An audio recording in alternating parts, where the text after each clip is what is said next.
क्या इंसानों के पास ऐसी टेक्नोलॉजी आ गई है जिसके जरिए वो मौसम को कंट्रोल कर सकते हैं? आया इंसान बारिश पे कंट्रोल कर सकते हैं, जहां चाहे वहां बारिश करवा सकते हैं या नहीं? अस्सलाम वालेकुम वरहमतुल्लाहि वबरकातुहू। उम्मीद है कि आप सब खैरियत से होंगे। आज की इस वीडियो में हम जानेंगे क्या इंसान बारिश पर कंट्रोल कर सकते हैं या ऐसी टेक्नोलॉजी ईजाद हो चुकी है जिससे मसनूई बारिश करवाई जा सकती है।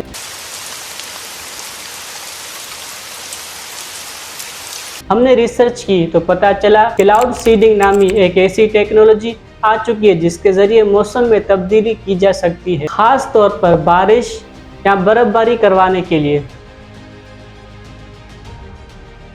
इस टेक्नोलॉजी के जरिए केमिकल्स को बादलों के ऊपर पानी के कतरात को बढ़ाने के लिए इस्तेमाल किया जाता है, जिसकी वजह से बारिश के इम्कानात बहुत ज़्यादा हो जाते हैं। अब हम जानते हैं कि क्लाउड सीडिंग होती क्या है। क्लाउड सीडिंग का मतलब ये है कि मखसूस कीमियाई मादे जैसे सिल्वर आयोडाइड, सोडियम क्लोराइड, नमक, ड्राई आइस को बादलों में फैलाने ताकि उन बादलों में नमी के कतरों को बढ़ने में मदद मिल सके और पानी के कतरों को भारी कर देते हैं, जिसकी वजह से बादल भारी हो जाते हैं और बारिश होने के इम्कान बढ़ जाते हैं या फिर बर्फबारी के भी इम्कान हो जाते हैं। इससे हमें ये पता चला कि इंसान केमिकल्स के जरिए बारिश या बर्फबारी खुद करवा सकता है। अब हम जानते हैं कि क्लाउड सीडिंग की ईजाद किसने की। क्लाउड सीडिंग की पहली कामयाब कोशिश 1946 में डॉक्टर विंसेंट शेफर्ड ने की थी। वो एक अमेरिकी माहिर मौसमियात थे जिन्होंने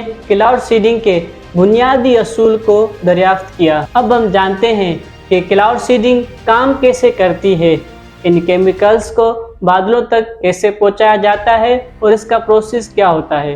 ये सारी चीज़ें हम स्टेप बाय स्टेप जानने की कोशिश करेंगे। इसमें सबसे पहले ऐसे केमिकल्स का इंतखाब किया जाता है जिसकी वजह से बादलों में नमी को बढ़ने में मदद मिल सके, जिसके लिए अमूमी तौर पर ये केमिकल्स इस्तेमाल किए जाते हैं। सबसे ज़्यादा इस्तेमाल होने वाले केमिकल्स में सिल्वर आयोडाइड, नमक और ड्राई आइस का इस्तेमाल किया जाता है। अब हम ये तो जान चुके हैं कि कौन कौन से केमिकल्स इस्तेमाल किए जाते हैं।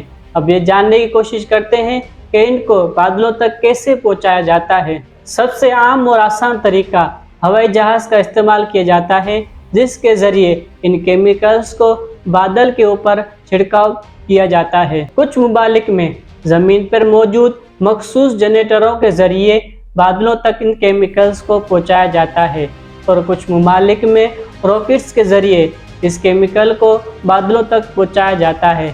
लेकिन सबसे ज़्यादा और आसान तरीका जो इस्तेमाल किया जाता है वो हवाई जहाज़ का है। जब वो केमिकल्स इन आलात के ज़रिए बादलों के ऊपर छिड़के जाते हैं तो बादल के अंदर मौजूद नमी के कतरे भारी हो जाते हैं, जिसकी वजह से बादल उन कतरों को बर्दाश्त नहीं कर पाता और उनको ज़मीन पर बरसा देता है और इस तरह केमिकल्स के ज़रिए बारिश की जाती है। क्लाउड सीडिंग के अमल को शुरू करने से पहले माहिरीन मौसमियात हवा का जायज़ा लेते हैं और नमी की सतह को मॉनिटर करते हैं ताकि बेहतरीन से बेहतरीन वक्त का इस्तेमाल किया जा सके। अब हम जानते हैं कि क्लाउड सीडिंग कैसे होती है, उसमें किन केमिकल्स का इस्तेमाल किया जाता है।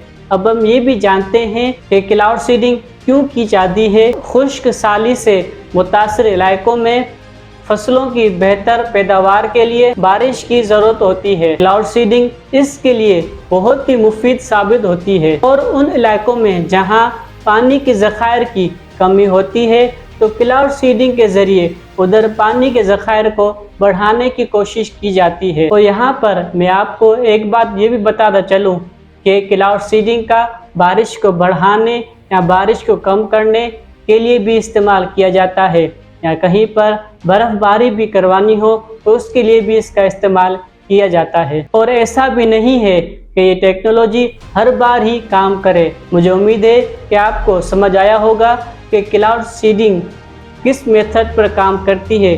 कुछ केमिकल्स को मिला के बादलों के ऊपर छिड़का जाता है जिसकी वजह से बादल में नमी के कतरे बढ़ जाते हैं और वो भारी हो जाते हैं, जिसकी वजह से ज़मीन पर बारिश होती है या बर्फ़बारी होती है। उम्मीद है कि आपको हमारी वीडियो समझ आई होगी।